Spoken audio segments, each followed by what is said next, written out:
E aí, guys, beleza? Como é que vocês estão? Tudo certinho aí, tudo de boinha? Comigo tudo sob controle aí também, tudo certo. Hoje trazendo pra vocês aí a build que eu tinha prometido de Artifact, né? Portalcraft Artifact. Essa build aqui eu joguei um pouco com ela, eu experimentei, eu mudei algumas coisas, até a própria lista final aqui desse vídeo eu mudei algumas coisas aqui em relação ao que eu tava jogando nas ranqueadas, porque mudou um pouquinho o jeito de jogar, principalmente o early game do deck, por conta das sinergias novas, né? Que aí eu vou comentar. Mas vamos, vamos começar logo aí pelas adições novas aí do deck, né? E aqui já de custo 1 a gente já tem a primeira adição, né? Aqui é uma spell, a Flight of Icarus. Ela seleciona um artefato na sua mão e dá um efeito para ele. Ele ganha Rush, né? Então ele pode ser summonado e ir batendo.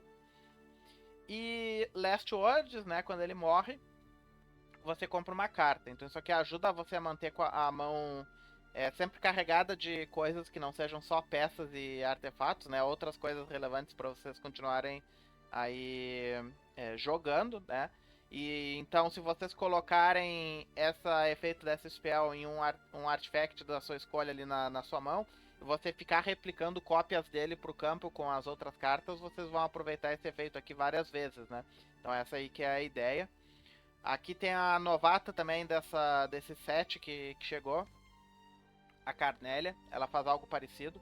Ela é um follower, né, 2/2/2. Quando ela entra no campo, ela te dá uma Gear of Remembrance, que é a azul aquela, para sua mão. E se você der Evolve nela, você seleciona um artifact na sua mão e ele ganha o Ward e ele ganha o efeito. Não pode ser destruído por habilidades, tá? Então, ele não é destruído por habilidades que matam instantaneamente, tá? Se o oponente der dano nele, por exemplo, com Draconic Berserker ou alguma coisa assim, ele ainda vai. Ele vai morrer. Mas ele não morre, eu acredito que pra Bane, eu não testei, eu teria que testar. Mas eu acho que não morre pra Bane.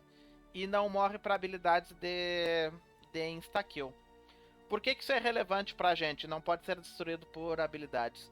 Porque a gente tem spells e outros efeitos que trazem cópias desses artefatos da nossa mão pro campo temporariamente. Mas se você der o efeito da Carnélia com o Evolve dela, é... essas peças, esses artefatos ficam no campo permanentemente, porque eles não podem ser destruídos pelos efeitos das cartas que normalmente levariam eles de forma temporária para o campo. Então eles ficam no campo e o oponente é obrigado a lidar com eles.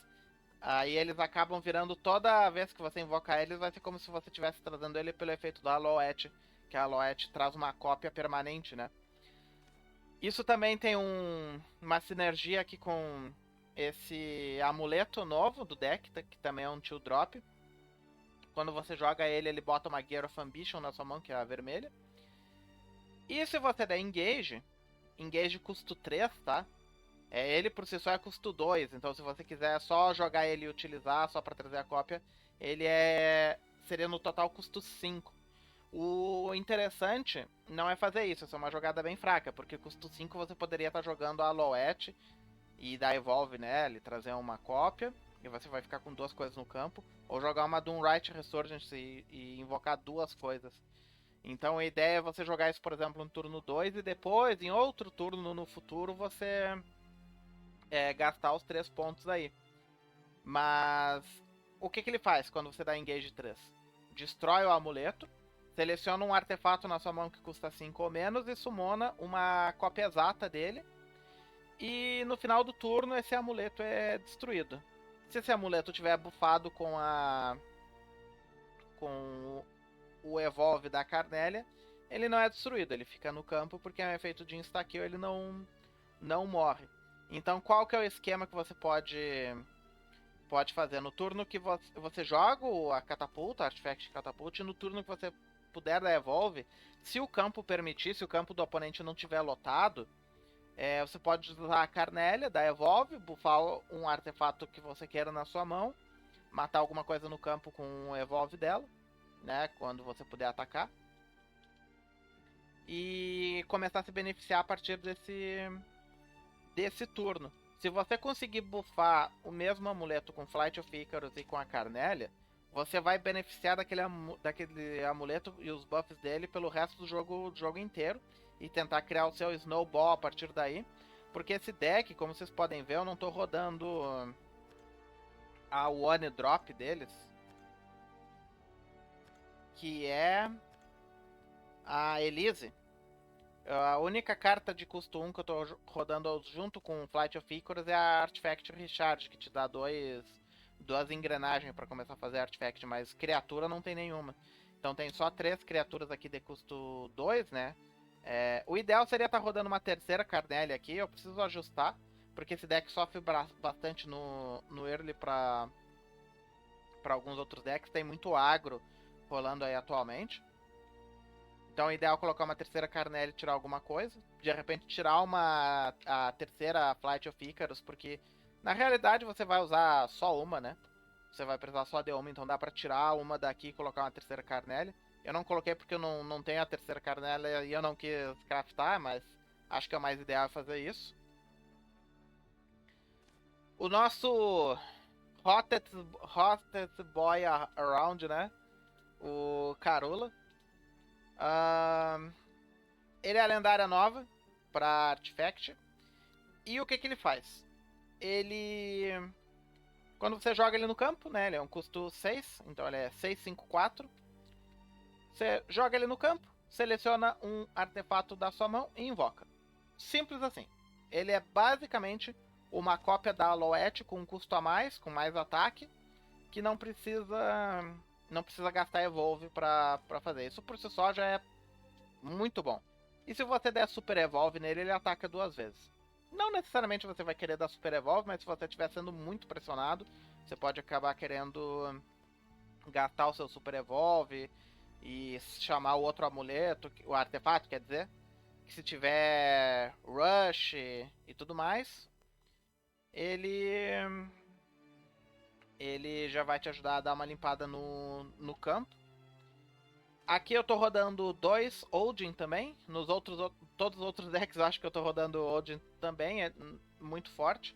Custo 7, entra no campo, bane uma carta do campo e ele tem Storm. Isso aqui ajuda muito esse deck a ter o push final do deck para de fato ganhar a partida. Que às vezes fica faltando, mesmo quando tava rodando 3 orcs. Aí qual que é o esquema? Qual que é o problema desse deck? Ele é bastante bricado, tá? Então ele tem essas monte de carta de custo alto aqui. E isso pode ser um problema, porque isso pode bricar a tua mão. Tem gente que tá rodando o deck sem orcs, tá? Eu não experimentei jogar desse jeito, mas eu acho que isso não resolve muito. O Odin é bom e tudo mais, mas a Orcs é mais versátil. E ela dá mais dano no total se você atacar direto. Claro que ela é um custo a mais, mas ela chama um boneco pro campo que tem um ar de Bane. Então, eu acho que talvez a resposta não seja tirar a Orcs, mas definitivamente, se vocês estiverem brincando muito, vocês podem tirar uma Sylvia. A Sylvia é muito boa e tudo mais, vocês podem tirar uma Sylvia, tirar a Flight of Icarus, colocar 2 Elise e tirar alguma outra cópia de alguma outra coisa aqui, de repente tirar uma Rama, enfim, essa parte do topo do deck aqui acho que é bem preferencial. Eu tô rodando 2, 2, 2, 2, 2 porque eu gosto da versatilidade, mas eu tenho que admitir que esse deck aqui é meio bricado. Eu tava rodando canhão também, acabei tirando o canhão. Então uma coisa que pode fazer também é tirar uma Sylvia, colocar uma Carmélia pra aumentar a chance de comprar ela. E completar com Elises, por exemplo. Então daqui pra frente no deck seria tudo 2, 2, 2, 2, 2. É uma opção aí que dá pra fazer. A gente mantém aqui a Iron Heart Hunter, porque num aperto ela pode dar Evolve. Claro que você não quer gastar os Evolve com ela, né? Mas num aperto ela pode dar Evolve, dar 3 de dano em alguma coisa, ela gera uma engrenagem também. Lovestruck Puppeteer tá aqui pra te ajudar a sobreviver o early game. Stream of Life também pra mesma coisa. E ela te dá uma engrenagem. Miriam gerando engrenagem aqui. Se você quiser dar evolve nela pra acelerar. Se você não comprou muitas coisas de gerar engrenagem aqui no começo. E não tem uma Alouette na mão, por exemplo. Pode ser que você precise dessas engrenagens aqui pra fazer alguma outra jogada com catapult ou alguma coisa assim, você pode dar evolve, no total ela vai te dar 4 engrenagens, é um monte de coisa. Só que é um pouco mais do que um terço do teu robozão, porque o robozão custo 10 que você pode fazer no final, ele precisa de 11 engrenagens, então se você der evolve na mira, ela vai te dar 4. Bullet tá aqui pra tirar as coisas chatas pra caralho do campo, tirar a greia dos caras lá de Rune que se esconde atrás do summon dela. Isso aqui é muito bom pra tirar o Yurius também, se vocês sobreviverem a Mirror Match. Então, se vocês fizerem 2 artifacts que dão 3 de dano no campo contra Swordcraft, vocês vão muito longe. Tem poucos followers de Swordcraft que tem mais de 6 de vida. Então dá 3 de dano 2 vezes, normalmente você deleta o campo deles. Isso aqui dá uma sobrevida gigante, pra vocês só matarem ele no final da partida. Prepare-se para terem jogos longos, tá? Porque isso aqui não é um deck de matar o inimigo rápido. Claro que isso aqui é um deck de gente que tem um cérebro gigante, porque esse deck se adapta a qualquer coisa que vocês estão enfrentando. Então é um deck mais difícil de jogar. Mas se vocês souberem jogar isso aqui, esse deck leva vocês muito longe por conta da versatilidade dos artefatos que vocês podem produzir. Vocês podem produzir o artefato que cura, pode produzir o artefato que dá dano direto no oponente com burn, pode produzir o artefato que dá dano no campo, em área, em todo campo. Então, vocês podem ir de acordo com o que vocês precisarem e o resto das cartas são fortes o suficiente, principalmente aqui nesse top end, para ganhar a partida aí pra vocês. Mas, bem, essa é a ideia do deck aí, rapaz, atualizando o deck de Artifact do lançamento. E o próximo que eu vou trazer, eu acho que é Abyss, que eu tava jogando hoje na ranqueada e consegui 7 vitórias seguidas aí no Master Rank. Então acho que talvez eu tá trazendo Abyss aí pra vocês. Mas, dito isso, valeu quem acompanhou aí. E até a próxima, pessoal. Abraço!